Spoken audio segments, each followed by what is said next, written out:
देखिए, भारत को जब आपको समझना होगा तो भारत को दो प्रकार से समझना होगा।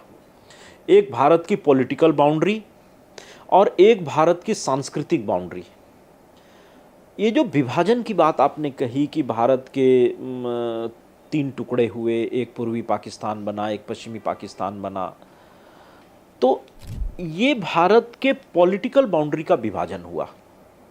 लेकिन भारत का जो सांस्कृतिक बाउंड्री है, मेरा व्यक्तिगत रूप से ये मानना है कि उसका विभाजन नहीं हुआ।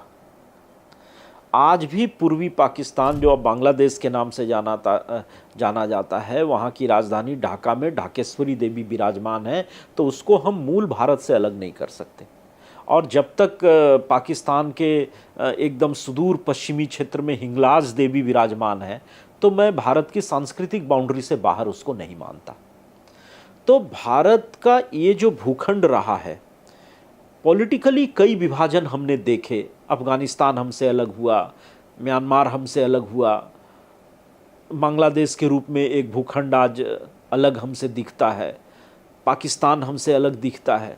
लेकिन कहीं न कहीं इसके मूल में जाएंगे तो भारतीय जो प्राचीन भारत के सांस्कृतिक तत्व हैं वो आपको विराजमान मिलेंगे। ठीक है, पॉलिटिकल एक डिवीज़न हो गया और एक विभीषिका थी, ये विभाजन एक विभीषिका की तरह थी, जिसका बहुत बड़ा नुकसान वर्तमान पाकिस्तान, पूर्वी पाकिस्तान और भारत के लोगों को देखना पड़ा। विशेष करके जब इसके विभाजन की जो रूपरेखा है वो धर्म के आधार पे जब तय की गई, मुस्लिम लीग के द्वारा जब कहा गया कि भाई हिंदू और मुस्लिम दो राष्ट्र हैं और ये एक साथ नहीं रह सकते और विभाजन ही एकमात्र विकल्प है, तो हम समझते हैं कि ये अपने आप में एक बड़ा खतरनाक और बहुत विध्वंसकारी विचार था, जिसके दुष्परिणाम सामने आने ही थे।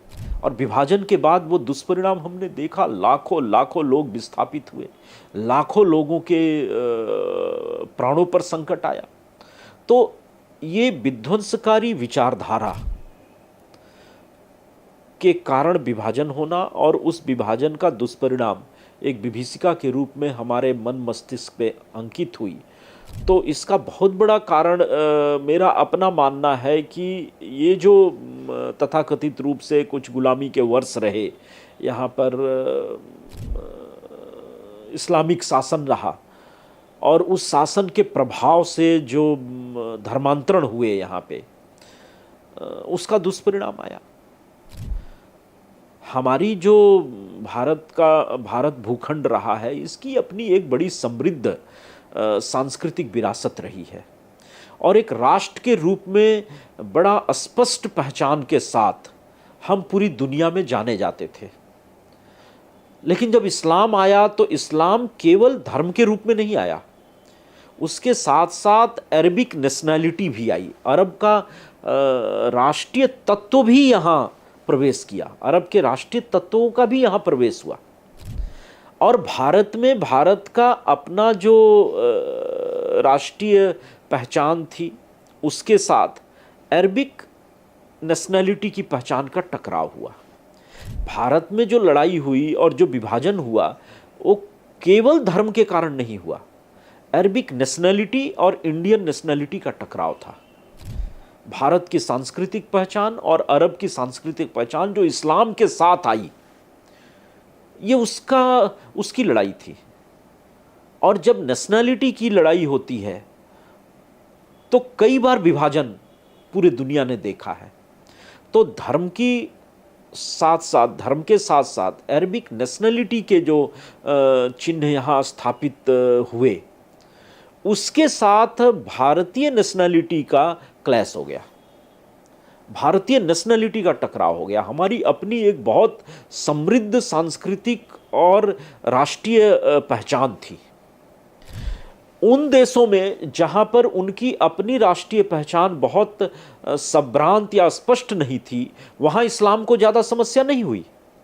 वहाँ इस्लामिक कल्चर और अरबिक नेशनैलिटी के तत्वों को बहुत जल्दी स्थापित होने में कठिनाई नहीं हुई। लेकिन भारत में सीधे लड़ाई हो गई। हमारा अपना आर्किटेक्चर था, हमारे अपने खान पान थे, हमारी अपनी वेशभूषा थी, हमारी अपनी भाषा थी, हमारी अपनी साहित्य और सारा विषय हमारा अपना था, और ये बड़ा स्थापित था और इस पर हम भारतीयों को बड़ा गर्व था। तो ऐसे में इस्लाम के साथ जब अरबिक नेशनलिटी के तत्व आए यहाँ पे, तो उनका आर्किटेक्चर अलग था, खान पान अलग था, वेशभूषा अलग थी, साहित्य अलग था, लिपि अलग थी। तो इस्लाम जब यहाँ के लोगों ने अपनाया तो उनको दो काम करना पड़ा। पहले अपने राष्ट्रीयता के तत्वों को त्यागना और एक नए राष्ट्रीयता अरबिक नेशनलिटी के तत्वों को धारण करना। तो ये लड़ाई सारी इस बात की हुई, और ये लड़ाई आज भी मैं समझता हूँ कि उसी रूप में चल रही है जिसके कारण भारत का विभाजन हुआ।